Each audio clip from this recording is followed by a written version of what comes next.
2026 অনূর্ধ্ব-19 বিশ্বকাপের আয়োজক জিম্বাবুয়ে ও নামিবিয়া। আসন্ন টুর্নামেন্টটির জন্য ১৬ দল চূড়ান্ত হয়েছে। সবশেষ দল হিসেবে যুবাদের বিশ্বকাপের টিকিট কেটেছে মার্কিন যুক্তরাষ্ট্র। পূর্ণ সদস্য হওয়ায় আয়োজক হিসেবে স্বয়ংক্রিয়ভাবে বিশ্বকাপ খেলবে জিম্বাবুয়ে। অন্যদিকে পূর্ণ সদস্য দেশ না হওয়ায় আয়োজক কোটায় খেলার সুযোগ নেই নামিবিয়ার। তারা বাছাই পর্বের বাধাও অতিক্রম করতে পারেনি। তাই কেবলমাত্র অনূর্ধ্ব-19 বিশ্বকাপ আয়োজন করেই সন্তুষ্ট থাকতে হবে তাদের। গত আসরের শীর্ষ ১০ দল সরাসরি বিশ্বকাপে জায়গা করে নেবে। ২ ফাইনালিস্ট ভারত ও অস্ট্রেলিয়ার সঙ্গে এই তালিকার বাকি ৮ দল হল England, West Indies, Bangladesh, Pakistan, দক্ষিণ আফ্রিকা, শ্রীলঙ্কা, নিউজিল্যান্ড ও আয়ারল্যান্ড।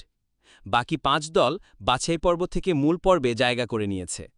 আমেরিকা অঞ্চলে আর্জেন্টিনা, বারমুডা ও কানাডাকে হারিয়ে বিশ্বকাপের টিকিট কেটেছে যুক্তরাষ্ট্র।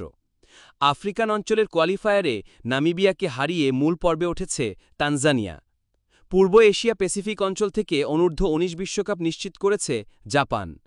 এশিয়ান কোয়ালিফায়ারে আফগানিস্তান ও নেপালের মধ্যকার ম্যাচটি বৃষ্টির কারণে পরিত্যক্ত হয়।